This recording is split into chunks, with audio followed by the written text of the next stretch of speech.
রাত্রির বেলা ডিনারের পর শুতে যাচ্ছি, হঠাৎ দেখি গিন্নি এক গ্লাস গরম দুধ নিয়ে আমার কাছে এলো। এসে বলল, নাও দুধটা খেয়ে নাও, আজ একটু দুধটা খেয়ে উদ্ধার করো। আমি তো অবাক হয়ে গেলাম, কি ব্যাপার? অবাক হয়ে আমি আমার গিন্নির দিকে তাকালাম। গিন্নি তো কোনোদিন এইভাবে আমাকে দুধ নিয়ে রাত্রিবেলা আসে না, গরম দুধ। আমার, হ্যাঁ, এসেছিল বটে একবার। সে হচ্ছে সেই আজ থেকে 40 বছর আগে ফুলশয্যার রাতে এক গ্লাস গরম দুধ নিয়ে এসেছিল। তারপর তো আর কোনোদিন এইভাবে গরম দুধ নিয়ে আমার কাছে আসেনি। তাই আমি একটু অবাকই হলাম। আমি অবাক হয়ে তাকিয়ে রইলাম। তখন গিন্নি বলছে, নাও নাও নাও, তাড়াতাড়ি দুধটা খেয়ে নাও, তো দুধটা আবার ঠান্ডা হয়ে গেলে সেরকম উপকারে লাগবে না।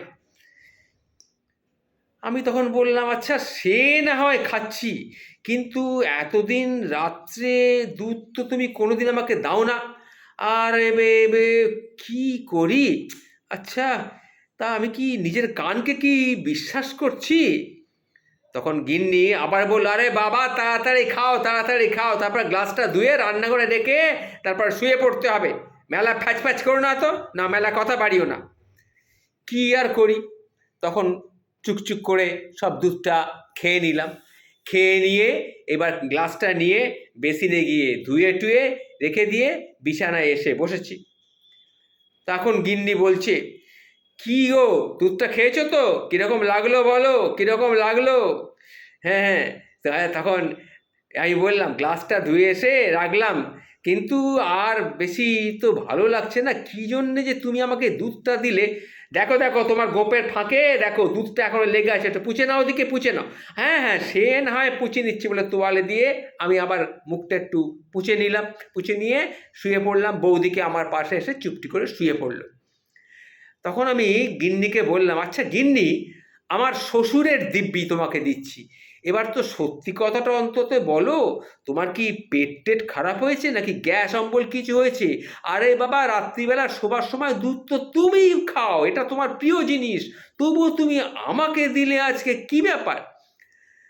তখন আমার গিন্নি বলছে, রাতের বেলায় মেলায় ফ্যাচ ফ্যাচ করো না, বললাম না? আর যখন তখন দেখো আমার বাপকে টানবে নাই, আমি বলে দিলাম, এটা কিন্তু ভালো হবে না। একেতেই আমার আজকে মনটা খুব খারাপ। তখন আমি বললাম, মন খারাপ কেন? মনটা খারাপ কেন? তুমি জানো না, রাত্রিবেলা আমার ঘুম, এই দুধ না খেলে আমার ঘুম ঠিক মতো আসে না। আহা, তাহলে তুমি তো দুধটা তুমিই খেতে পারতে, আমাকে দিতে গেলে কেন? তখন গিন্নি আরো রেগে গেল। বলছে, সাধে কি আর তোমাকে দিয়েছি, সাধে কি আর তোমাকে দুধটা দিয়েছি, নেহাত বাধ্য হয়ে দিতে হয়েছে। পাশের বাড়ির হতভাগা ওই হুলোটা কোন ফাঁকে আজ আমার রান্নাঘরে ঢুকে তিনবার ফুটিয়ে রাখা দুধটায় মুখ দিল। তা কি করব? ওটা খেয়ে কি ডিপথেরিয়া হয়ে মরবো নাকি আমি? কিন্তু দুধের এত দাম, তাই ফেলেও দিতে পারি না। হ্যাঁ, কি বলছো গো?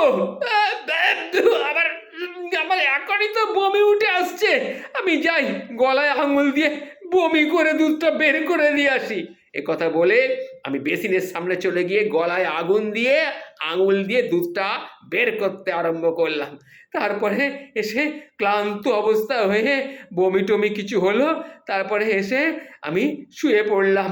তখন বউ তখন বলেছিল, যত সব ঢং, বলে সে আবার বাস ফিরে শুলো। এই হচ্ছে ঘটনা।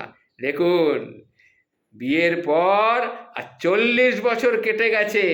এই হচ্ছে আমার গিন্নি। কেমন লাগলো ঘটনাটা শুনে? যদি ভালো লেগে থাকে অতি অবশ্যই কিন্তু কমেন্ট করবেন।